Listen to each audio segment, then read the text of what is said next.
যিনি সমস্ত শক্তির উৎস, তার উপরে ভরসা করো, তুমি সবচেয়ে শক্তিশালী বান্দা হয়ে যাবা। সেই আল্লাহ তাআলার উপর যেভাবে, আল্লাহ তাআলাকে যেভাবে যেভাবে যতটা জানা উচিত ততটা যেন আমরা জানতে পারি, যতটা ভয় করা উচিত ততটা যেন ভয় করতে পারি, এবং সেটার জন্য আল্লাহর সম্বন্ধে জানা, এলেম শিক্ষা করা প্রয়োজন। আল্লাহর এলেমের শুরু আছে শেষ নাই, শুরু আছে শেষ নাই।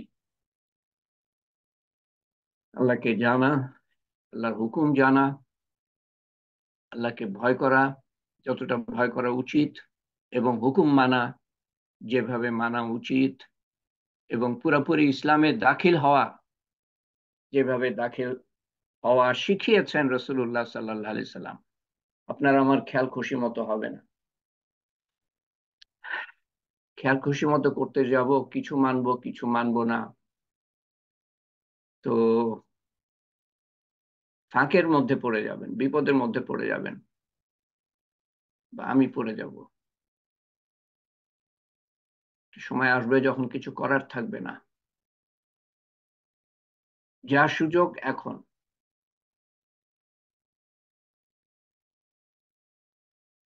আজকে সম্ভবত পঞ্চম হালকা। আল্লাহর সম্বন্ধে কিছু আমরা জানার চেষ্টা করছি। আল্লাহর বিশেষ একটা দিক, আল্লাহর ভালোবাসা, আল্লাহর ক্ষমাশীলতা, এবং আল্লাহ যদি ক্ষমা করেন, আমরা যদি ক্ষমা চাই সেইভাবে, আল্লাহ যদি ক্ষমা করেন, তো আমরা তার বদলে যা পাবো তা হলো আল্লাহর বন্ধুত্ব। প্রথম হালকায় আমরা আলোচনা করেছি, যার সার সংক্ষেপ হলো, হে আদম সন্তান, তুমি আমাকে ভালোবাসো না আমি তোমাকে ভালোবাসি। হে আদম সন্তান, আমি তোমাকে ভালোবাসি। কোন রাজা বাদশাও বলবে না, রাজা বাদশাহ কিছুই না আল্লাহর কাছে। আমি তোমাকে ভালোবাসি, তোমাকে আমার হকের কসম, তুমিও আমাকে ভালোবাসো। দ্বিতীয় হালকার প্রধান কথার মধ্যে, হে বান্দা, তুমি আকাশের ছাদ পর্যন্ত গোনা করো, তারপর একবার বলো, আল্লাহ আমাকে মাফ করো, আমি সব মাফ করে দিব। প্রথমবারের তওবা যেই খুশির সাথে কবুল করেছিলাম, হাজার বার বা লক্ষ বার সেই খুশির সাথে কবুল করব, হাজার বার গোনা করলে, লক্ষ বার গোনা।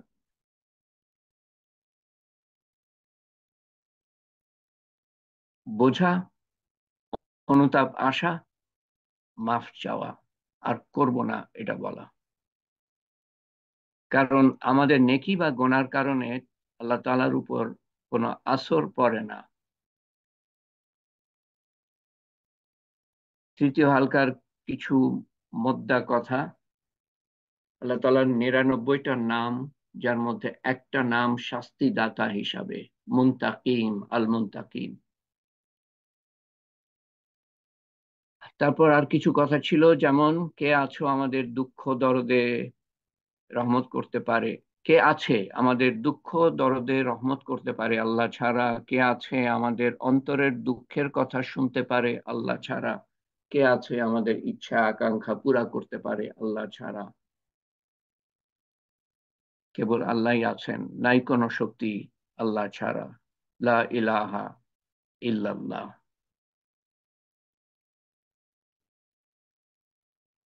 তারপর তিন ধরনের আল্লাহর হুকুম মান্যকারী সম্বন্ধে বলেছিলাম, যারা সবসময় আল্লাহকে স্মরণ করে, যারা আল্লাহ 24 ঘন্টা আল্লাহর শুকর গুজার।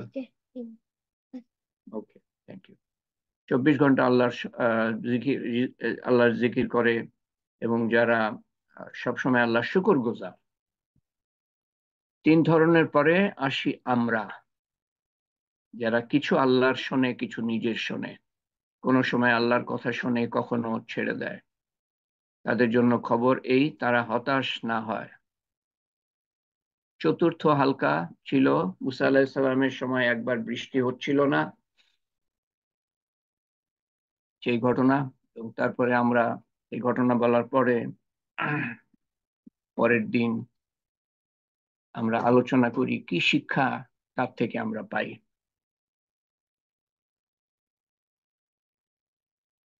মুসা আলাহিসাল্লাম সবাইকে নিয়ে নামাজ পড়লেন, ইস্তেসখারার নামাজ। আল্লাহ বৃষ্টি দাও। আল্লাহ তাআলা তাপমাত্রা বাড়িয়ে দিলেন। কি ব্যাপার, তোমাদের মধ্যে একজন বান্দা আছে 40 বছরেরও বেশি আমার হুকুম মানে নাই, সে যদি এখান থেকে বিদায় না নেয় আমি আমি বৃষ্টি দিব না। একজনের জন্য সবাই কষ্ট পেতে পারে, আপনার আমার গুনার কারণে কোথায় কোথায় মুসলমানরা কষ্টের মধ্যে আছে। তার জবাবদিহি হবে একদিন। তো মুসা আলাইহিস সালাম বললেন, সেই ব্যক্তি বেরিয়ে যাও, না হলে বৃষ্টি দিবেন না আল্লাহ তাআলা। সেই ব্যক্তি আল্লাহর কাছে মাফ চাইলো, আল্লাহ আমি তো বেরিয়ে গেলে এখন আমার অপমান, আমার আমার তো কিয়ামত পর্যন্ত বদনাম হয়ে যাবে, আমি তো মুখ দেখাতে পারবো না। আল্লাহর এতদিন গোপন করেছো, আজকে গোপন করো আল্লাহ। চোখ দিয়ে ঝরঝর করে পানি, এত লোকের সামনে নাজেহাল হওয়া, বিব্রতকর অবস্থায় পড়া, অশেষ লজ্জার মধ্যে। আল্লাহ মাফ করে দাও। বাধ্য হয়ে আল্লাহর কাছে মাফ চাচ্ছে, আল্লাহ তাআলা মাফ করে দিলেন। সাথে সাথে বৃষ্টি। যেই বান্দার জন্য বৃষ্টি দিচ্ছিলাম না, সেই বান্দার জন্যই বৃষ্টি দিলাম। কে সে? আল্লাহ তাআলা বলেন যে এতদিন তার কথা বলি নাই, গোপন করেছি, আজকে সে মাফ চেয়েছে, আজকে সে আমার কাছে আমার আশ্রয় প্রার্থনা করেছে, আজকে কেমন করে তার কথা বলবো? আপনার আমার গোনা যদি প্রকাশ হতো না, আমরা বের হতে পারতাম না রাস্তায়। পরের দিন কারুনের পঞ্চম হালকায় কারুনের কথা বলি। মুসা আলাইহিস সালাম ও কারুন। কারুন মুসা আলাইহিস সালামের বিরুদ্ধে জেনার অভিযোগ আনে, সাক্ষী নিয়ে আসে, যার সাথে জেনা করেছে বলে অভিযুক্ত মুসা আলাইহিস সালামকে আল্লাহ তাআলা সাহায্য করলেন। মুসা আলাইহিস সালাম নির্দোষ, তুমি মাটিকে যা হুকুম দিবা মাটি সেটা পালন করবে। সে মেয়ে স্বীকার করলো। নবী যখন প্রশ্ন করলেন, কে তোমাকে শিখিয়ে দিয়েছে? কারুন শিখিয়ে দিয়েছে। মুসা আলাইহিস সালাম মাটিকে হুকুম দিলেন, কারুনকে গিলে ফেলো, এক ঝটকায় গিলে ফেললো গোড়ালি পর্যন্ত। মুসা, মাফ করে দাও, ভুল হয়ে গেছে, মাফ করে দাও হে মুসা, ঝটকা দাও। মাটিকে হুকুম করলেন, আল্লাহ তাআলা বললেন মাটিকে হুকুম করো, মাটি তোমার কথা শুনবে। দ্বিতীয় ঝটকায় হাঁটু পর্যন্ত গেড়ে গেল মাটির মধ্যে। মুসা, ভুল হয়ে গেছে, অন্যায় হয়ে গেছে, মাফ করো। ঝটকা দাও। তৃতীয় ঝটকায় কোমর পর্যন্ত কারুন মাটির তলায়।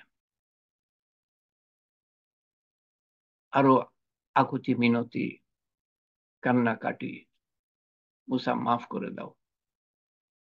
মুসা আলাইহিস সালাম চতুর্থবার বললেন ঝটকা দাও। মাটি বুক পর্যন্ত কারুনকে গিলে ফেললো। আবার অনুনয় বিনয়, মুসা আলাইহিস সালাম শোনেন নাই। ঝটকা দাও। তার প্রাসাদ সহ প্রাসাদকে আসতে বললেন, হুকুম করলেন। তার ধন সম্পদ আসলো, কারুনের সাথে মাটির তলায় ডেবে গেল। হে মুসা, তুমি তো অনেক শক্ত জানের,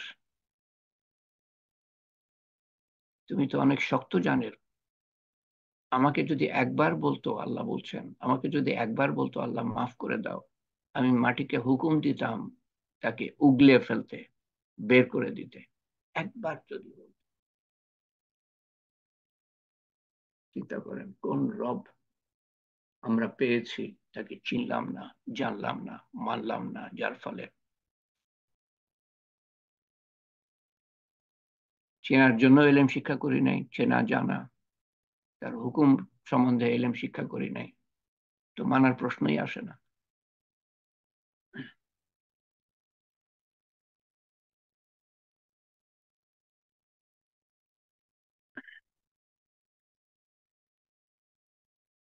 মুসা আলাইসাল্লামের সময় আরেকটা ঘটনা আছে কিফিলকে নিয়ে। কিফিল, এই ঘটনাটা তিরমিজি শরীফ থেকে আমরা পাই। কিফিল অত্যন্ত ধনী মানুষ ছিলেন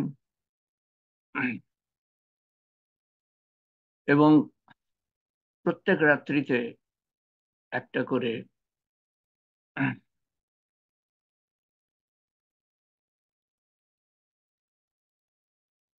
একটা করে নতুন মহিলা নিয়ে আসতো। পার্টি হতো, মদ, খানাপিনা, নতুন মেয়ে ছেড়ে। এটা ছিল কিফিলের জীবন প্রত্যেক রাত্রিতে। ধন দৌলত মানুষকে যা করে, আপনাকে আমাকে যদি ধন দৌলত না দিয়ে থাকেন আল্লাহ তাআলা শুকরিয়া আদায় করেন। যতটুক প্রয়োজন ততটুক হলেই সবচেয়ে ভালো অবস্থা। না অভাবের মধ্যে, না প্রাচুর্যের মধ্যে। আবার যারা প্রাচুর্যের মধ্যে তারাও কিন্তু চাইতে চাইতে এরকম হয়, তারা মনে করে যে আমার চাওয়া এখনো পুরা হয় নাই। আহ, আমি এখনো অভাবের মধ্যে, কিন্তু আছে অনেক, হাজার হাজার কোটি টাকা আছে, তারপরে মনে করে অভাবের মধ্যে আমার প্রয়োজন মিটছে না। কারণ কারণ কারণ মানুষের যেটা প্রয়োজন সেটা শেষ আছে, কিন্তু চাহিদা শেষ নাই, এবং তাদের চাহিদার শেষ নাই। তো এক রাত্রিতে কিফেল এক মহিলাকে নিয়ে আসলো, সুন্দরী, অতি সুন্দরী, 60 দিনার, বর্তমান কালের হয়তো 16-17 লাখ টাকা হবে। প্রতি রাত্রি এরকম খরচ করতো, কম বেশি 16-17 লাখ, 15-16 লাখ, আল্লাহ জানে। 60 দিনার। তো পার্টি টার্টি শেষ, তারপরে কিফিল তার শোয়ার ঘরে এসছে। সে মহিলা সেখানে অপেক্ষা করছে বিছানায়। কিফিল পাশে গিয়ে বসলো, তারপরে দেখে যে মহিলা কাঁদছে। কিফিল তো অবাক হয়ে গেল, এরকম তো কেউ করে না, কেউ কাঁদে না, সবাই সবাই নিজের ইচ্ছায় আসে, কাউকে জোর করে আনা হয় না। কিফিল জালেম ছিল না, জুলুম করতো না। টাকা ছিল, টাকার মোহে মহিলারা ছুটতে ছুটতে আসতো। এই মহিলা কাঁদছে কেন, জিজ্ঞেস করলো যে বোন তুমি কাঁদছো কেন?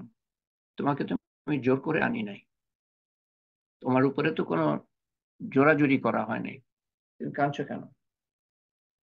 সে মহিলাটা, এক তো কান্না, আর এক হলো ভয়ের মধ্যে, ভয় কি হবে তার। তখন সে বলল যে দেখো কিফিল, আমি কোনো খারাপ মহিলা না, আমি কোনো খারাপ মহিলা না, টাকার অভাবে এই অবস্থা আমার, টাকার অভাবে আমাকে আসতে হয়েছে।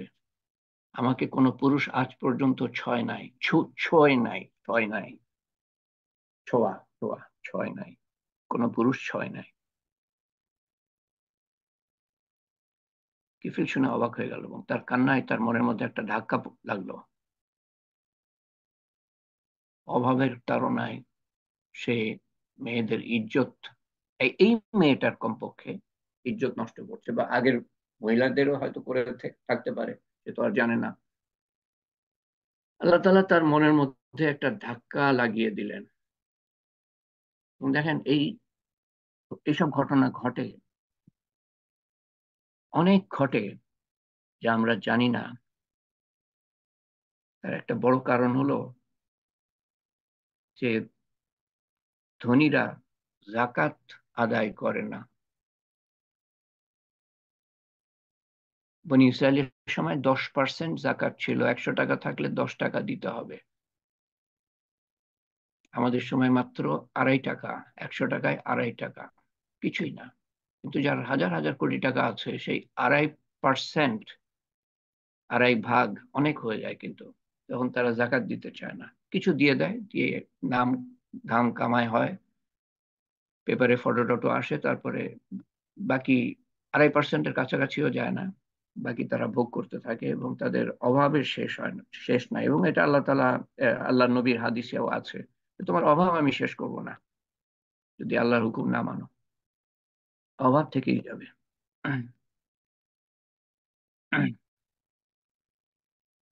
তো বড় লোকরা জাকাত দেয় না, আর গরিবের মেয়েরা নিলাম নিলাম হয়, তাদের ইজ্জত বিক্রি করতে হয়, ইজ্জত বিক্রি করতে হয়।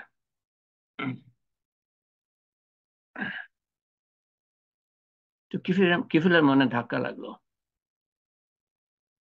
কিফিল বলল, কিফিলের চোখ দিয়ে পানি পড়লো এই দুর্দশার কথা শুনে।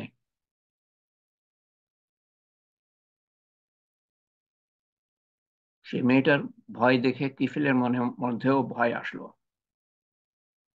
বললো যে, বোন, তুমি যাও, সম্মানের সাথে ফিরে যাও, টাকা যা দিয়েছি তা তোমার, আমি একজন খুব খারাপ মানুষ, আমার জন্য দোয়া করো, আমি তোমাকে কথা দিচ্ছি আমি আর করব না এই কাজ। সে মহিলা চলে গেল। আমি আল্লাহর হুকুম আর অমান্য করব না, এই কথা দিয়েছিল, হাদিসে এই কথাটা বলা আছে, আল্লাহর হুকুম আমি অমান্য করব না। এবং তারপর মেয়েটা চলে গেল। তারপর কিফিল যে কয় ঘন্টা বেঁচে ছিল সেই রাত্রিতে আল্লাহই জানেন, 2 ঘন্টা, 4 ঘন্টা, সারা জীবনের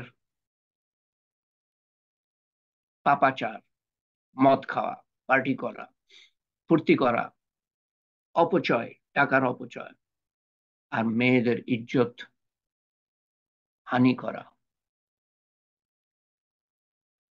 জীবনে কতবার করেছে আল্লাহ জানে, এবং কত বছর ধরে। আর 2-4 ঘন্টার তওবার পরে 2-4 ঘন্টা তার হয়তো জীবন, আল্লাহ তাআলা তার সমস্ত জীবনের গোনাহ মাফ করে দিলেন। এটা আমরা কিভাবে জানলাম? সকালে যখন লোকজন উঠলো এবং তার বাড়ির সামনে দিয়ে যাচ্ছে, তখন দেখতে পেল তার বাড়ির সামনে নুরানি অক্ষরে লেখা, তাদের ভাষায়, যেটা আরবিতে দাঁড়ায়,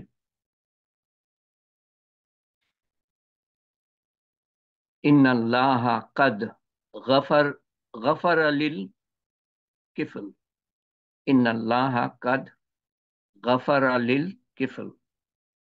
এর অর্থ দাঁড়ায় যে আল্লাহ তাআলা কিফিলকে মাফ করে দিয়েছেন। এর মাধ্যমে আল্লাহ তাআলা যা বলতে চাচ্ছেন তা হলো যে, দেখো, মানুষকে বলতে চাচ্ছেন, এবং খবর তো ছড়িয়ে পড়লো শহরের মধ্যে, এরকম তো হয় না, তো আপনিও কখনো শোনেন নাই বা দেখেন নাই। আল্লাহ তাআলা যেটা বলতে চাচ্ছেন সেটা হলো যে, আসো, আসো, আমি কিফিলকে মাফ করে দিয়েছি, সেটাই লেখা আছে। কিন্তু সেই সাথে আল্লাহ তাআলা বলতে চাচ্ছেন যে, মাফ করে দেওয়ার অর্থ হলো যে তার সাথে আমি সম্পর্ক স্থাপন করেছি, তার সাথে আমি মীমাংসা করেছি, তার সাথে আমার বন্ধুত্ব হয়ে গিয়েছে, তাকে সম্মানের সাথে আমার কাছে পাঠাও। তার মানে তার গোসলের ব্যবস্থা করো, কাফনের কাপড় পরাও, কবরস্থানে গিয়ে তাকে সম্মানের সাথে কবরস্থ করো, দাফন করো, সম্মানের সাথে আমার কাছে পাঠাও।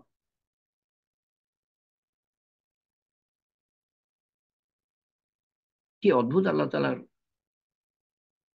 মীমাংসা এই ক্ষেত্রে কিসের জন্য? কিফিলের অন্তর থেকে অনুতাপ, অনুশোচনা, আল্লাহ আমি আর করব না, মাফ করে দাও। তওবা কয়েক ঘন্টার জীবন, আল্লাহর ক্ষমা, আল্লাহর সাথে বন্ধুত্ব, এবং আল্লাহ তাআলা ওই লেখার দ্বারা, তার বাড়ির সামনে নুরানি অক্ষরে লেখার দ্বারা মানুষকে হুকুম করলেন এবং মানুষকে জানালেন তার সাথে আমার বন্ধুত্ব, সম্পর্ক, একে সম্মানের সাথে পাঠাও। তো কিফিলের পিছনে ছিল মুসা আলাইহিস সালাম, মুসা আলাইহিস সালামের উম্মত। আপনার আমার পিছনে সবচেয়ে শ্রেষ্ঠ নবী। আমাদের তওবা, আমাদের মাফ চাওয়া, আমাদের অঙ্গীকার আল্লাহর কাছে আরো বেশি মূল্য পাবে। আমরা কিসের জন্য দেরি করছি? আরো গুনাহ করব, আরো তারপরে আরো দিন আরো বেশি দিন আনন্দ ফুর্তি করে মজা লুটে তারপরে মাফ চাইবো? কি গ্যারান্টি আছে যে সেই সুযোগ পাবো? আবার আবার গোনা হয়ে গেলে, মাফ চাওয়ার পরে আবার গোনা হয়ে গেলে আবার মাফ চাইবেন, তারপরে আবার গোনা হয়ে গেল আবার মাফ চান, আবার তওবা করেন। এভাবে চলতে চলতে একদিন আসবে যখন তওবার উপরে আল্লাহ তাআলা মজবুত করে দিবেন। এবং সেটার জন্য আমি বলেছিলাম যে নামাজটাকে আরো সুন্দর করেন, প্রত্যেকটা নামাজ আগের নামাজের থেকে যেন অবশ্যই আরো ভালো হয়, আরো মনোযোগের সাথে। সেটার জন্য প্রয়োজন নামাজে যে তাকবীর, তাহলিল, তাসবিহ পাঠ করি, তেলাওয়াত করি, অর্থ যেন বুঝি, কিছু সূরার অর্থ তো জেনে নিই, নাহলে আপনি মনোযোগ আনতে পারবেন না। শয়তান লেগে আছে, এক শয়তান, বিশেষ এক শয়তান, তার নাম হলো কিনজিব। কিনজিব, সে অবশ্যই লেগে থাকে। যেই কথা আপনার নামাজের বাইরে চিন্তা হয় না, সেই কথা অবশ্যই সে নামাজের মধ্যে আনবে। তো নামাজ হলো একটা বড় জেহাদ, এবং আপনি অর্থ যদি না বুঝেন তো আপনি মন বসাতে পারবেন না নামাজে। যখনই অর্থের দিকে খেয়াল করতে পারবেন এবং বুঝতে পারবেন যে কি বলছেন, তখনই আপনার নামাজে মনোযোগ আরেকটু বাড়বে। অর্থ একবার পড়লে পরে, বাংলায় পড়লে পরে আমার মনের মধ্যে বসছে না, দ্বিতীয়বার পড়েন, তৃতীয়বার পড়েন। পরীক্ষার জন্য কতবার পড়েছেন মুখস্থ করার জন্য? পরীক্ষার জন্য, দুনিয়ার পরীক্ষার জন্য করেছেন। এখানে অশিক্ষিত কেউই নাই। দুনিয়ার লাভের জন্য মুখস্থ করেছেন, বারবার পড়েছেন, বারবার, রিপিট, রিপিট।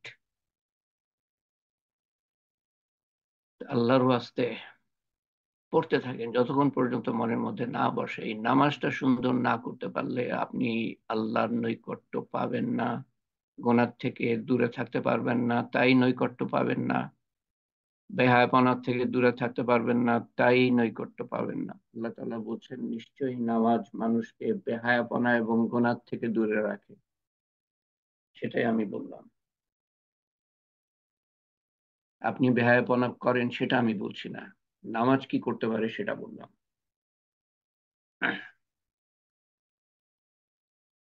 গুনাহগ্রস্ত হয়ে যায় আমাদের, বেহায়াপনা নাও করি।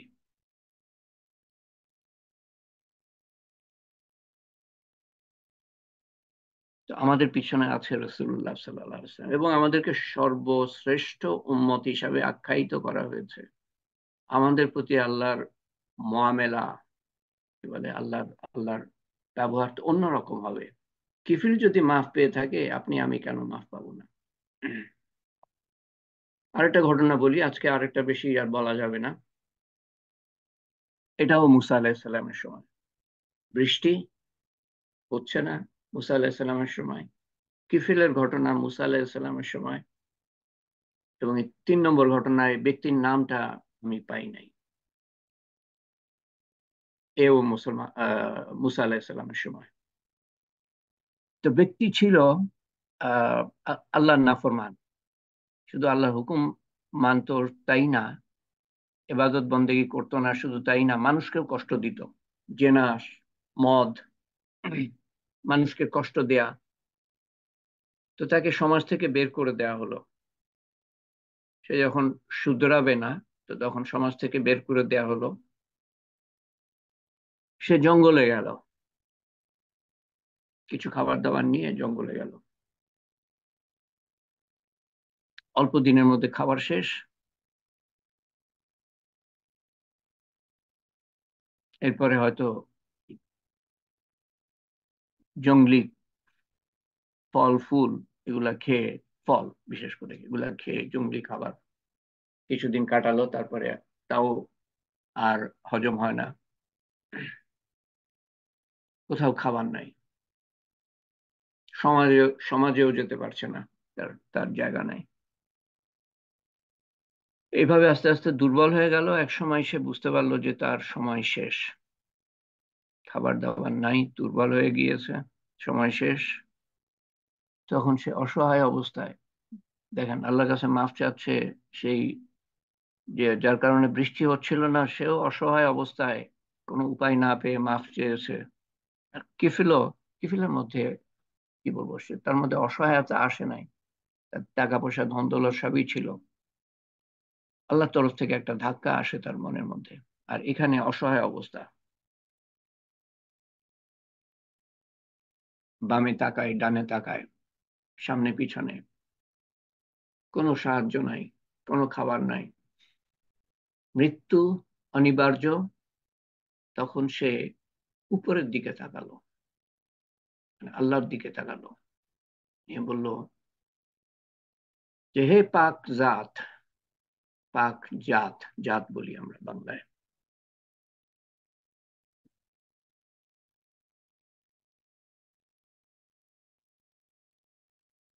যার মাফ করতে কোনো কুণ্ঠা হয় না, কুণ্ঠিত হয় না, মাফ করতে আল্লাহ তাআলা কুণ্ঠিত হন।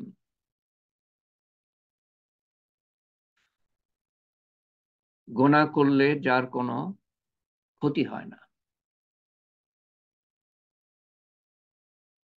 মাফ করতে কুণ্ঠিত হয় না, গোনা করলে যার কোনো ক্ষতি হয় না। দেখো আমাকে সবাই ছেড়ে গিয়েছে, ছেড়ে দিয়েছে, তোমার কাছে আসার সময় হয়েছে, আমার আর কোনো রাস্তা নাই, মৃত্যুর পথ, আমাকে মাফ করো, হে পাক পরওয়ারদিগার আমাকে মাফ করো। আমি শুনেছি তোমার আবেদদের কাছে যে তুমি অত্যন্ত মেহেরবান, পরম ক্ষমাশীল, তুমি আমাকে মাফ করো আল্লাহ। সে মারা গেল।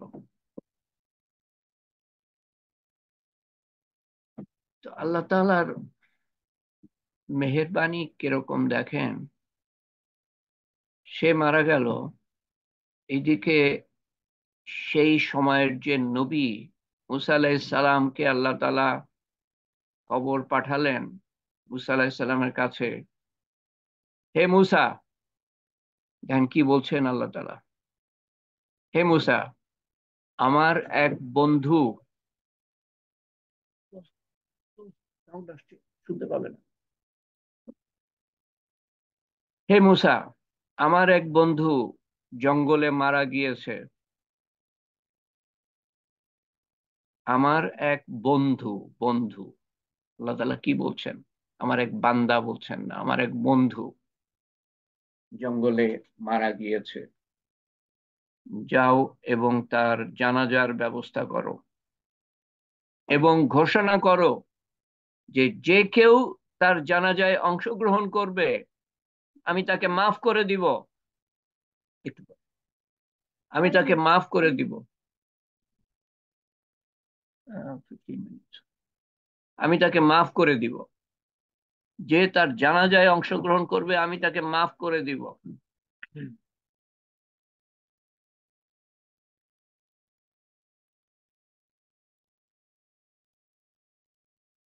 এই কথাগুলো আল্লাহ তাআলা কখন বলছেন? যখন সেই লোক বাধ্য হয়ে, যতক্ষণ পর্যন্ত তার কাছে উপায় ছিল ততক্ষণ পর্যন্ত সে আল্লাহর কাছে আসে নাই।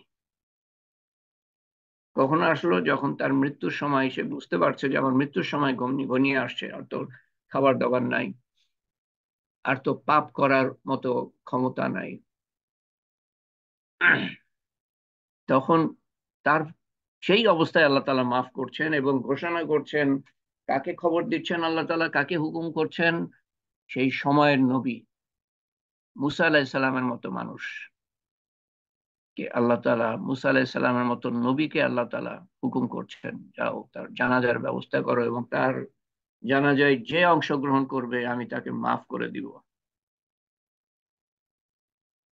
সারা জীবন গোনা করে আসলো, শেষ সময়ের খোশামদ, শেষ সময়ের খোশামদে কি ফয়সালা দেখেন আল্লাহ তাআলার, কি সিদ্ধান্ত! তো ঘোষণা শুনে মানুষ দৌড়ে আসলো, জঙ্গলে খুঁজে বের করলো কোথায় কে আল্লাহর অলি মারা গিয়েছে, আল্লাহর দোস্ত, আল্লাহর দোস্ত। না হলে এই সময়ের নবীকে কেন হুকুম করবেন আল্লাহ তাআলা, এবং কেন বলবেন যে তার জানাজায় অংশগ্রহণ করলে পরে আল্লাহ তাআলা মাফ করে দিবেন সেই ব্যক্তিকে, যে অংশগ্রহণ করবে তার সমস্ত জীবনের গোনা মাফ করে দিবেন? নিশ্চয় আর বড় অলি আল্লাহ। এসে দেখে যে সেই সেই ব্যক্তি যাকে সমাজ থেকে বের করে দেওয়া হয়েছিল তার গোনার কারণে, তার তার অত্যাচারের কারণে, তার মদ খাওয়ার কারণে, তার জেনার কারণে। তো মানুষ বলতে শুরু করলো মুসা আলাহিসাল্লামকে, মুসা, এই লোককেই তো আমরা বের করে দিয়েছিলাম, সে আমার আল্লাহর অলি কখন হলো, আল্লাহর বন্ধু কখন হলো, যে আমরা যদি তার জানাজায় অংশগ্রহণ করি আমরা মাফ পেয়ে যাব? একে তো আমরা বের করে দিয়েছিলাম, এ তো খারাপ মানুষ, তুমি কার কথা বলছো? মুসা আলাহিসাল্লাম বিপাকে বিপাকে পড়ে গেলেন, বিপাক। মুসা আলাহিসাল্লাম বললেন যে আল্লাহ, আল্লাহ তোমার আবেদরা বলছে এ খারাপ মানুষ, আর তুমি বলছো এ তোমার বন্ধু, আমি কি করব? আমি কি করব? আল্লাহ তাআলা বললেন যে মুসা, তারা যা বলছে সেটাও ঠিক আছে, আর আমি যা বলছি সেটাও সঠিক। সে, এই ব্যক্তি ওরকম ছিল আগে,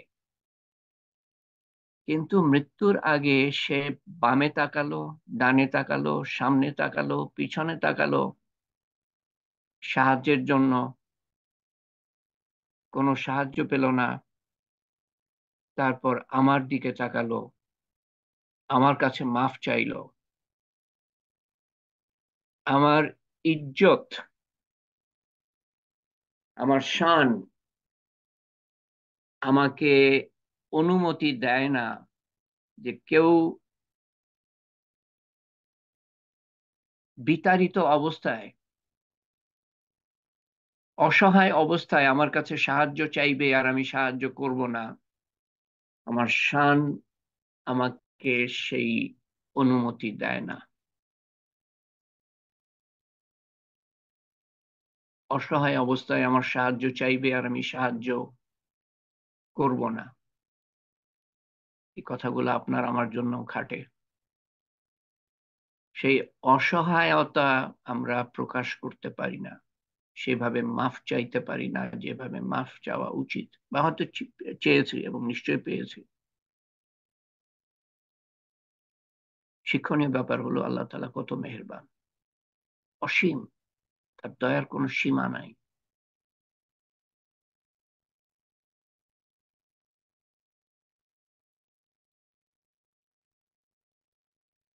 কেউ সাহায্য চাইবে অসহায় অবস্থায় আমার, এবং আমি লাব্বায়েক বলবো না, এটা আমি করতে পারি না। সে তো শুধু নিজের জন্য মাফ চেয়েছিল, আল্লাহ তাআলা বলছেন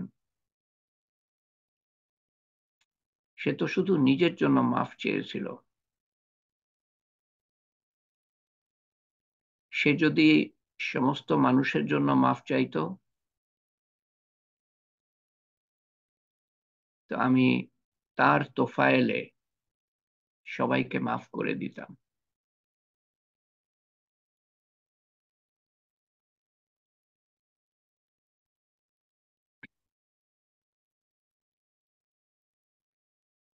দেখেন, ওই আগের ঘটনা, গতকালের পরশুর ঘটনা, মুসা আলাইহিসসালাম এর কাছে কারুন মাফ চাইলো 4 বার 5 বার কয়েকবার, অনুনয় বিনয় আকুতি মিনতি।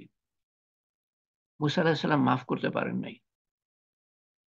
আল্লাহ তাআলা বললেন যে আমার কাছে একবার যদি বলতো, আল্লাহ তুমি মাফ করে দাও, আমি মাটিকে হুকুম দিতাম তাকে বের করে আনতে, উগলে ফেলতে।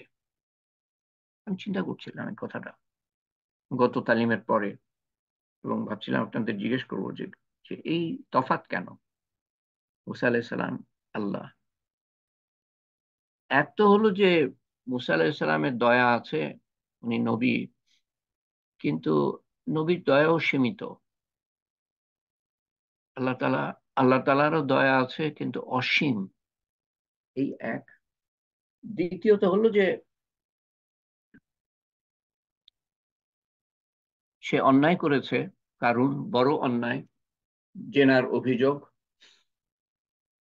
মুসা আলাইহিসসালামের,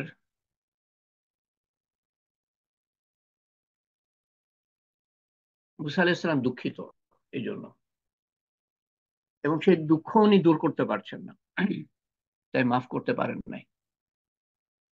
আল্লাহ তাআলার গায়ে লাগে না। আল্লাহকে আপনি গালিগালাজ করেন, ছুতে পারবেন না আল্লাহকে।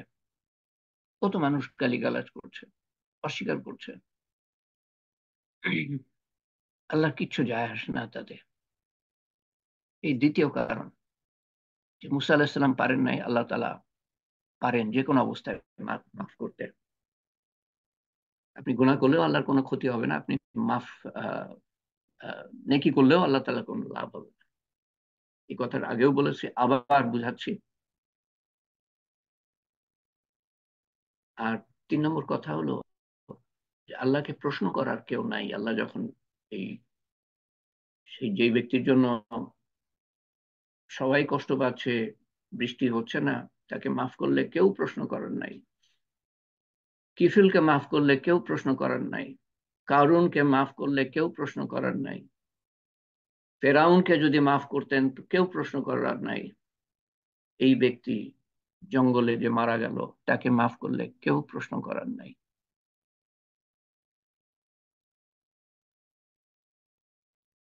সবাইকে মাফ করে দিতাম। তার তো ফায়দা, সে যদি একবার মাফ চাইতো, সে যদি সবার জন্য মাফ চাইতো, তো তাকে মাফ করে, সবাইকে মাফ করে দিতাম। সে শুধু নিজের জন্য মাফ চেয়েছে। আজকে দুটো ঘটনা, সময় শেষ।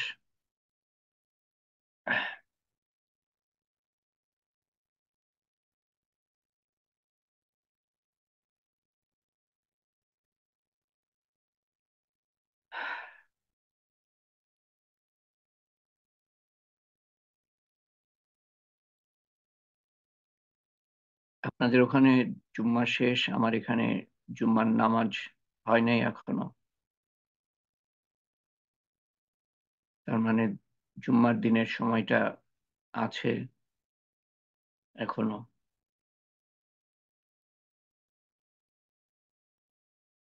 এত ভারী কথার পরে গতবারও যেমন আমি আর কিছু এর সাথে যোগ করতে চাই, সাধারণত আমি আর কিছু যোগ করব না, যাতে করে কথাগুলো যেন মনের মধ্যে থাকে।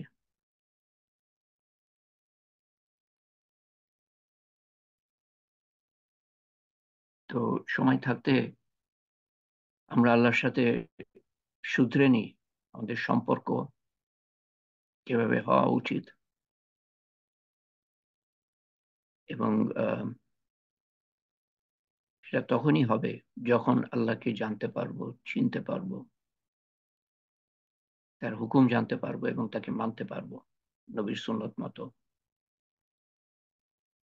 মাফ চাওয়া, মাফ করে দেওয়া একটা দিক, আর একটা দিক হলো যে এরপরের জীবনটা যেন শুধরে যায়, না হলে সম্পর্ক তো টিকে থাকলো না। এবং সেই সম্পর্ক আল্লাহর সাথে গড়তে পারবেন যেই সম্পর্ক কারোর সাথে গড়তে পারবেন না। কোনো রাজা, বাদশাহ, প্রধান, রাষ্ট্রপতি, প্রধানমন্ত্রী, মন্ত্রী, এমপি, চেয়ারম্যান সাহেব, মেম্বার সাহেব, গ্রামের কেউ তোয়াক্কা করবে না। যেরকম তোয়াক্কা আল্লাহ তাআলা করেন, যেরকম মর্যাদা আল্লাহ তাআলা দিতে চান, যেরকম ভালোবাসা আল্লাহ তাআলা ভালোবাসেন, যেরকম ক্ষমা আল্লাহ তাআলা করতে চান, এইটুক এইটুক আগান আল্লাহর দিকে, এক বিদ্যা, এক হাত আসবেন, এক হাত যান আল্লাহর দিকে, দুই প্রসারিত হাত, দুই প্রসারিত হাত আল্লাহ তাআলা আসবেন আপনার। হেঁটে যান, দৌড়ে আসবেন, কেউ আসবে না। যত যত খারাপ অবস্থা হোক না কেন আপনার, যত অমান্য করে থাকেন, যত গুনাহ করে থাকেন, আল্লাহ মাফ করে দাও, আল্লাহ মাফ করে দাও, আর করবো না, মাফ করে দাও, তুমি পরম দয়ালু, অতিশয় করুণাময়, আল্লাহ মাফ করে দিবেন। তারপরে আল্লাহকে জেনে, আল্লাহকে চিনে, আল্লাহর হুকুম জেনে আল্লাহর সাথে সম্পর্ক গড়া, আবার হয়ে যাবে, আবার মাফ চান। শয়তানের ধোকায় না পড়ি যে আরো বয়স আছে, ভবিষ্যতে, ভবিষ্যতে আল্লাহ তাআলা বড় মেহেরবান। মাফ চাইলে তো তুমি আর মজা লুটতে পারবে না। আল্লাহ, শয়তান চাইবে আমাদের আমাদের তওবা না করাতে। মাফ চান, আবার হয়ে গেলে আবার মাফ চান, আবার হয়ে গেলে আবার মাফ চান।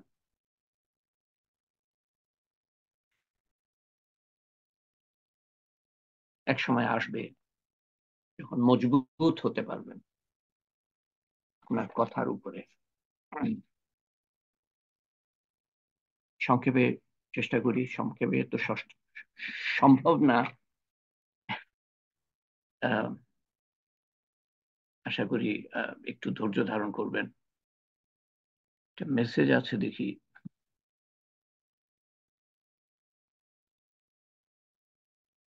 হাজিরা তালিমে আছেন, হাজিরা যদি কিছু বলতে চান দোয়ার পরে বলতে পারেন। দুজন হাজি আমাদের মধ্যে থেকে গিয়েছিল, চারজন গিয়েছে আমার জানার মতে, তার মধ্যে দুজন ফিরে এসছে, লুৎফর রহমান এবং সালমা রহমান সহসা। তারা যদি কিছু বলতে চায়, তো আমার কাছে দোয়া চেয়েছেন কিছু কিছু যাদের সম্বন্ধে আমি জানি তারা গুরুতর অবস্থায়, বা কিছু চিকিৎসা হয়েছে কিন্তু যেন ভবিষ্যতে সুস্থ থাকে। এই তিন ধরনের নাম আছে: পলি, তারপরে আহ জনাব নাসিরুদ্দিন আহমেদ মিয়া ভাই, আরেফিন আহমেদ 6 বছর হাসপাতালে, এনামুল হক সাহেব কয়েক মাস ধরে শয্যাগত, আসিফ কুরেশি গুরুতর অবস্থায়, নাজমুল হক কেমন অবস্থায় এখন বর্তমানে জানি না, মাসুদ যদি আপডেট দেয়। যারা ক্যান্সারে আক্রান্ত হয়েছিলেন এবং চিকিৎসা হয়েছে, বা দুই একজন আছেন এখনো চিকিৎসার মধ্যে আছেন, আল্লাহ তাআলা যেন তাদেরকে ভবিষ্যতে সুস্থ রাখেন। রোজি, রেশমা, ডক্টর কানিজ হাসিনা, ছবি আপা, হাসনা বেগম আমার বোন, হাবিবুর রহমান, তুলি, শাইলা কাদের, এসব ক্যান্সার পেশেন্ট ছিল বা চিকিৎসা হচ্ছে দু একজনের। Mohammad Masidur Reza dialysis patient. Nasima Akter Buli dialysis patient.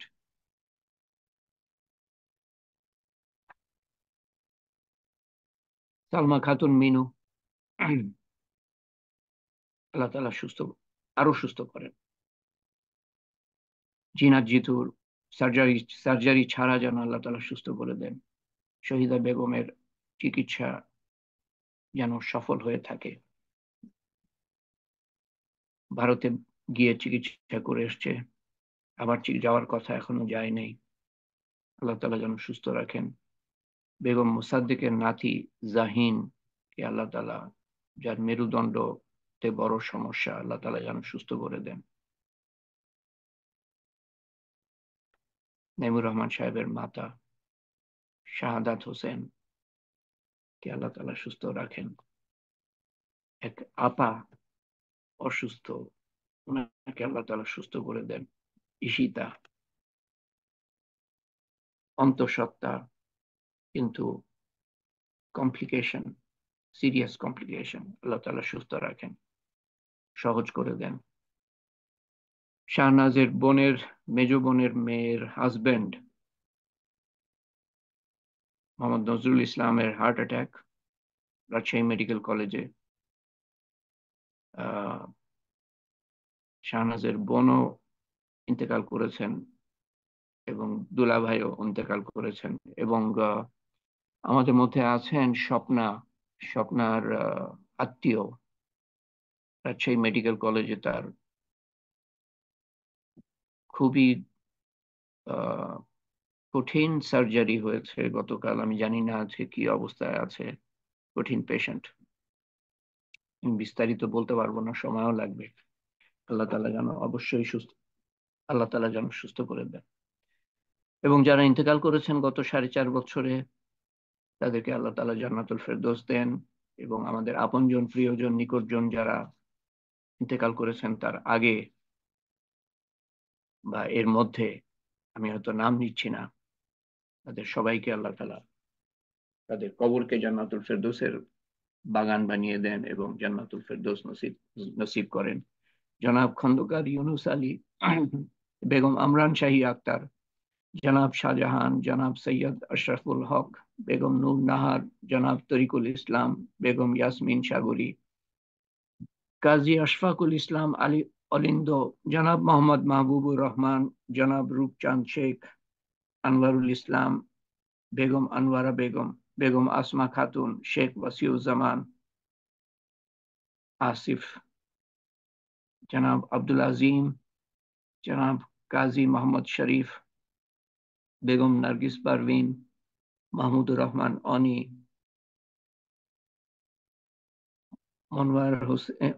Monowar Hossain, Begum Afroza, Mohammad Azizul হক, আজহারুল ইসলাম কুরেশি, আনোয়ারা বেগম, আবু বকর সিদ্দিক।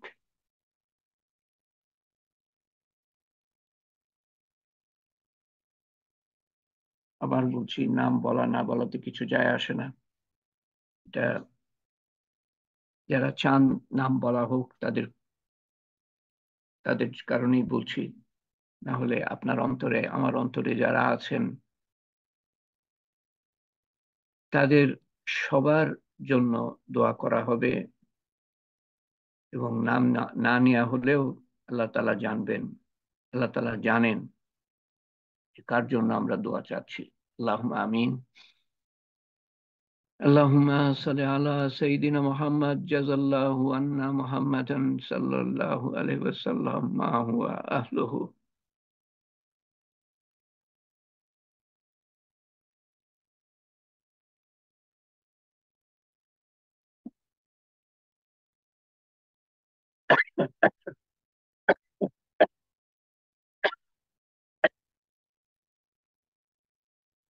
সুবহান রাব্বিয়াল আলিয়্যিল আলাল ওয়াহাব, সুবহানাল্লাহি ওয়া বিহামদিহি আদাদা খালকিহি ওয়া রিযা নাফসিহি ওয়া জিনাতা আরশিহি ওয়া মিদাদা কালিমাতিহি লা ইলাহা ইল্লাল্লাহুল হালিমুল কারীম সুবহানাল্লাহি রাব্বিল আরশিল আযীম ওয়ালহামদুলিল্লাহি রাব্বিল আলামিন আসআলুকা মুজিবাতি রাহমাতিকা ওয়া আযাইমা মাগফিরাতিকা ওয়া গনিমাতা মিন কুল্লি বিররিন ওয়া সালামাতা মিন কুল্লি ইসম লা তাদা লানা যামবান ইল্লা গফারতাহু ওয়া লা হাম্মান ইল্লা ফারাজতাহু ওয়া লা মারিজান ইল্লা শিফাইতাহু ওয়া লা দাইনান ইল্লা কাযাইতাহু ولا مجاهدا إلا نصرته ولا مظلوما إلا نصرته ولا مسلما إلا رحمته ولا حاجة هي لك رضا إلا قضيتها يا أرحم الراحمين يا أرحم الراحمين يا أرحم الراحمين يا ذو الجلال والإكرام ألف لام ميم لا إله إلا هو الحي القيوم لا إله إلا أنت سبحانك إنا كنا من الظالمين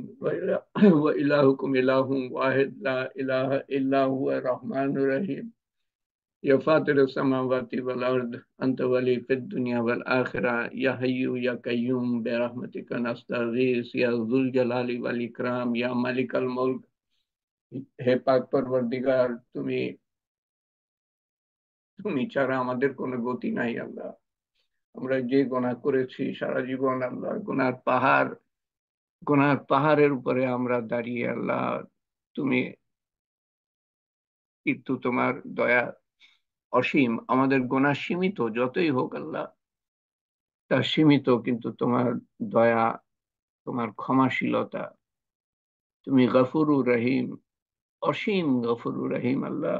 তুমি আমাদের সমস্ত গোনা খাতা মাফ করে দিও আল্লাহ, সব ধরনের গোনা আল্লাহ তুমি মাফ করে দিও আল্লাহ। আমাদের অতীতের গোনা মাফ করে দিও, আমাদের ভবিষ্যতের গোনা মাফ করে দিও আল্লাহ। হে আল্লাহ, আর না হলে আমরা তো দুনিয়াতেই ধ্বংস হব, কবরে তো হবই, আখিরাতে তো হবই, দুনিয়াতেই আমরা ধ্বংস হব তুমি যদি আমাদের মাফ না করো আল্লাহ। হে পাক জাত, তোমার তোমার ইজ্জতের কসম তুমি আমাদের মাফ করে দাও আল্লাহ। তোমার ইজ্জতের কসম তুমি আমাদের কবুল করে নাও আল্লাহ, যাতে করে ভবিষ্যতে আমরা গুনাহ থেকে দূরে থাকতে পারি আল্লাহ। সহজ সরল পথে যেন, সিরাতুল মুস্তাকিমে যেন আমরা অধিষ্ঠিত থাকতে পারি, যেই সিরাতুল মুস্তাকিম জান্নাতুল ফেরদৌসে গিয়ে ঠেকেছে আল্লাহ, সেই পথে যেন আমরা থাকতে পারি আল্লাহ। হে আল্লাহ, তুমি আমাদের কবুল করে নাও, তোমার কবুলিয়াত হলো সমস্ত কিছু আল্লাহ। এবং এবং তোমাকে চেনার এবং জানার তৌফিক দান করো আল্লাহ। হে আল্লাহ, তোমাকে আমরা চিনি না তাই পাপ করেছি আল্লাহ, গুনাহ করেছি আল্লাহ। তোমাকে জানি না তাই তোমার হুকুম অমান্য করেছি, তোমার হুকুমই জানি না ঠিক মতো তাই অমান্য করেছি আল্লাহ। তোমার হাবিবের সুন্নত জানি না তাই অমান্য করেছি আল্লাহ। হাবিবের মর্যাদা জানি না তাই অমান্য করেছি আল্লাহ।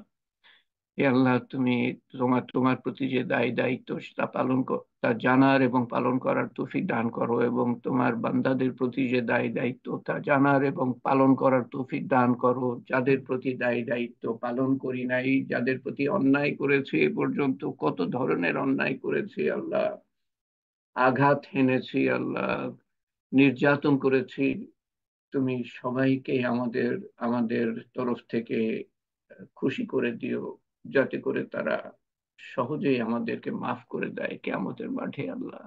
এবং পৃথিবীতে যদি সম্ভব হয় আমাদের, তো আমরা যেন মাফ চেয়ে নিতে পারি তাদের কাছ থেকে আল্লাহ। আল্লাহ, দুদিনের জীবন, বুদবুদের মতো অস্তিত্ব আমাদের, যে কোনো সময় বেলুনের মতো ফটাস করে আমাদের শেষ হয়ে যাবে, খবরই পাবো না আল্লাহ। তার আগেই যেন মাফ মাফ চেয়ে নিতে পারি, তাদের সাথে সম্পর্ক ঠিক করে নিতে পারি, তোমার সাথে সম্পর্ক ঠিক করে নিতে পারি আল্লাহ। পুরা দিনে প্রবেশ করার নিয়ত করতে পারি আল্লাহ, পুরা দিনে প্রবেশ করার চেষ্টা করতে পারি, যেন পুরা দিন জানার চেষ্টা করতে পারি এবং পৌঁছানোর চেষ্টা করতে পারি আল্লাহ। এবং এই সব করার জন্য যে গুণাবলীর প্রয়োজন, যেই তৌফিকের প্রয়োজন, সেই তৌফিক তোমার কাছে আকুতি মিনতির সাথে চাচ্ছি আল্লাহ। সেই গুণাবলী এবং তৌফিক আমাদের দান করো আল্লাহ। একটা মাত্র জীবন যেন আমরা হেলায় না হারাই, আমরা নষ্ট না করি, জীবনটা যেন ধ্বংস হয়ে না যায় আল্লাহ। আর কোনো সুযোগ তো পাবো না আল্লাহ। তুমি আমাদের আমাদের অতীতের জীবনটাকে ক্ষমা করে দিয়ে ভবিষ্যতের জীবনটা শুধরে দিও আল্লাহ। হে আল্লাহ, সমস্ত সম্পর্ক যেন আমরা ঠিক করে নিতে পারি আল্লাহ। মৃত্যুর আগে, মৃত্যু কখন চলে আসে ঠিক নাই আল্লাহ। আল্লাহ, তুমি আমাদেরকে রক্ষা করো শয়তান, আমাদের সমস্ত শত্রুর থেকে, শয়তানের ধোঁকার থেকে, নফসের তাড়নার থেকে, মানুষের কুমন্ত্রণার থেকে, দুনিয়ার মারাত্মক আকর্ষণ থেকে এক মুহূর্ত ছেড়ে দিও না আল্লাহ। আমাদেরকে তোমার রহমত এবং মাগফিরাত এবং হেফাজত এবং হেদায়েতের চাদরে আবৃত রেখো, এবং সমস্ত মুসলমানকে আবৃত রেখো, এবং আমাদের সন্তান সন্ততিদেরকে রক্ষা করো আল্লাহ। সমস্ত মানুষকে হেদায়েত করো, যাদের কপালে হেদায়েত নাই আল্লাহ, তারা আমাদেরকে ধ্বংস করার আগে তাদেরকে ধ্বংস করে দিও আল্লাহ। আমাদেরকে রক্ষা করো আল্লাহ। বিভিন্ন জায়গায় কষ্টের মধ্যে অসহায় অবস্থায় আছে মানুষ আল্লাহ, মুসলমান বিশেষ করে আল্লাহ। এবং যারা যারা বিভিন্ন ধরনের কষ্টের মধ্যে আছে, অভাব অনটনের মধ্যে আছে, তাদের অভাব অনটন এবং কষ্ট এবং নির্যাতন এবং নিষ্পেষণ দূর করে দিও এবং যারা ভালো করার চেষ্টা করছে, ভালো আমল তোমার তোমার কে খুশি করার জন্য এবং তোমার দিন প্রতিষ্ঠা করার জন্য, তাদের মেহনত কবুল করে নিও এবং তাদের তৌফিক বাড়িয়ে দিও। আমাদের মেহনত কবুল করে নিও আল্লাহ, এবং এবং আমাদের তৌফিক বাড়িয়ে দিও, এবং কিয়ামত পর্যন্ত আমাদের মেহনত চালু রেখো, যাতে করে কিয়ামত পর্যন্ত আমরা নেকি পেতে থাকি আল্লাহ। হে পাক পরওয়ারদিগার, তুমি আমাদের মনের নেক হাজত পুরা করে দিও আল্লাহ। আমাদের অতীতের দোয়া কবুল করো, ভবিষ্যতের দোয়াও কবুল করো। যা দুনিয়ার জন্য ক্ষতিকর হবে, তার বদলা তুমি আখেরাতে দিও আল্লাহ। যা ক্ষতিকর হবে, সেটা আমরা চাইলেও যেন তার বদলা আমাদেরকে দুনিয়াতে দিও না আল্লাহ, আখেরাতে দিও। এবং আমরা আমাদের বিপদ আপদ দূর করে দিও, মনের গ্লানি, দুর্দশা, দুঃখ, অনুশোচনা দূর করে দিও আল্লাহ। ভগ্ন হৃদয় যারা, তাদের হৃদয় এর মধ্যে প্রশান্তি দিও, ধৈর্য দিও, শান্তি দিও। এবং এবং আমাদের আমাদের অসুখ বিসুখ দূর করে দিও আল্লাহ। আমাদের অন্তরে যাদের কথা আছে বিপদগ্রস্ত বলে, আপনজন বিপদগ্রস্ত বলে, বা অসুখ বিসুখের মধ্যে, তাদের বিপদ এবং অসুখ বিসুখ দূর করে দিও আল্লাহ। ও আল্লাহ, তুমি তুমি আমাদেরকে কবুল করে নিও আল্লাহ। আল্লাহ, এবং আমাদের আমলকে কবুল করে নিও। যা কিছু টুটা ফাটা মেহনত ব্যক্তিগতভাবে করতে পেরেছি, এবং একত্রিত যা কিছু আমরা বলেছি এবং শুনেছি, তার বুঝ আমাদের দিও আল্লাহ। এবং এলেমের মধ্যে মৃত্যু পর্যন্ত রেখো, এবং মানুষকে ডাকার তৌফিক দিও, পৌঁছানোর তৌফিক দিও আল্লাহ মানুষের কাছে। হে পাক পরওয়ারদিগার, আমাদের সমস্ত আমল এর ভুল ভ্রান্তি সংশোধন করে তোমার শাহী দরবারে কবুল করে নিও আল্লাহ। এবং তার সওয়াব রাসূল করিম সাল্লাল্লাহু আলাইহি সাল্লামের রওজা মুবারক, রূহ মুবারকের কাছে পৌঁছে দিও। এবং আমাদের আপনজন, প্রিয়জন, নিকটজন যারা কবরে শায়িত, তাদের রূহের কাছে পৌঁছে দিও আল্লাহ। তাদের রূহের কাছে পৌঁছে দিও আল্লাহ। তাদের কবরের আযাব মাফ করে দিও, যদি হয় তো মাফ করে দিও। তাদের কবর যদি প্রশস্ত না করে থাকো, তো প্রশস্ত করে দিও আল্লাহ। তাদের কবরকে যদি নূর দিয়ে পরিপূর্ণ করে না থাকো, তো নূর দিয়ে পরিপূর্ণ করে দিও। এবং তাদের কবরকে জান্নাতুল ফেরদৌসের বাগান যদি না বানিয়ে থাকো, তো জান্নাতুল ফেরদৌসের বাগান বানিয়ে দিও আল্লাহ। এবং আমরা যখন কবরে যাব, আমাদের প্রতি অনুরূপ সর্বোত্তম ব্যবহার দেখিও আল্লাহ। কবরের জীবনে এবং কিয়ামতের দিন যেন আমরা তোমার সর্বোত্তম ব্যবহার পেতে পারি আল্লাহ। তোমার আরশের ছায়ায় আপনজন, প্রিয়জন সহ যেন আমরা ঠাঁই পেতে পারি আল্লাহ। মিজান যখন বসানো হবে, তখন আমাদের নেকির পাল্লা ভারী করে দিও। পুলসিরাত যখন পাড়ি দিতে হবে, তখন চোখের পলকে পুলসিরাত পার করিয়ে দিও, এবং বিনা হিসাবে জান্নাতুল ফেরদৌসে দাখিল করো আল্লাহ। ربنا آتنا في الدنيا حسنة وفي الآخرة حسنة وقنا عذاب النار. اللهم إنك عفو تحب العفو فاعف عنا. ربنا ظلمنا أنفسنا وإن لم تغفر لنا وترحمنا لنكونن من الخاسرين. ربنا لا تزغ قلوبنا بعد إذ هديتنا وهب لنا من لدنك رحمة إنك أنت الوهاب. अल्लाहु अल्लाहु रब्बी ला उशरिकु बिही शैया। अल्लाहु अल्लाहु रब्बी ला उशरिकु बिही शैया। अल्लाहु अल्लाहु रब्बी ला उशरिकु बिही शैया। अल्लाहुम्मा इन्ना असअलुकल आफिया। अल्लाहुम्मा इन्ना असअलुकल आफिया। अल्लाहुम्मा इन्ना असअलुकल आफिया। अल्लाहुम्मा नज्जिना मिनन नार। अल्लाहुम्मा नज्जिना मिनन नार। अल्लाहुम्मा नज्जिना मिनन नार। अल्लाहुम्मा इन्ना असअलुकल जन्नह। अल्लाहुम्मा इन्ना असअलुकल जन्नतुल फिरदौस। अल्लाहुम्मा इन्ना असअलुकल जन्नतुल फिरदौस।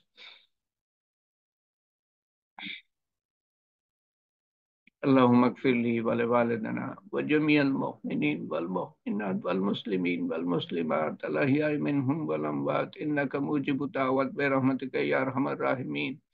তোমার শান মতো চাওয়া হয়নি আল্লাহ, তোমার শান মতো দান করো, এবং তোমার শান মতো হেফাজত চাওয়া হয় নাই, তোমার শান মতো হেফাজত করো। তোমার হাবিব সাল্লাল্লাহু আলাইহি সাল্লাম যা কিছু চেয়েছিলেন আমরাও তাই চাই। তিনি যার থেকে পানা চেয়েছিলেন আমরাও তার থেকে পানা চাই। ইয়া কাজিউল হাজাত, ইয়া রাফিয়াদ দারাজাত, ইয়া হালালাল মুশকিলাত, ইয়া মুজিবুদ দাওয়াত বিরহমাতিকা নাস্তাগীস, ইয়া আউয়ালাল আউয়ালিন, या आखिर आखिरीन, या अकरम अकरमीन, या अरहमर राहिमीन, या राहिमल मसाकीन, या जिल कुव्वतल मतीन। रब्बना तक़ब्बल मिन्ना इन्नका अंतस समीउल अलीम व तुब अलैना इन्नका अंतत तव्वाबुर रहीम।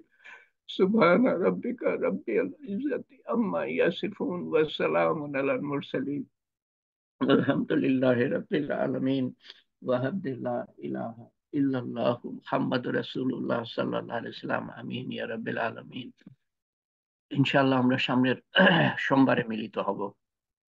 একে অপরকে দাওয়াত দিই এবং একে অপরের জন্য দোয়া করি। সুবহানাল্লাহি ওয়া বিহামদিহি, সুবহানাকাল্লাহুম্মা ওয়া বিহামদিকা, আশহাদু আল্লা ইলাহা ইল্লা আনতা, আস্তাগফিরুকা ওয়া আতুবু ইলাইকা। আমিন ইয়া রাব্বিল আলামিন।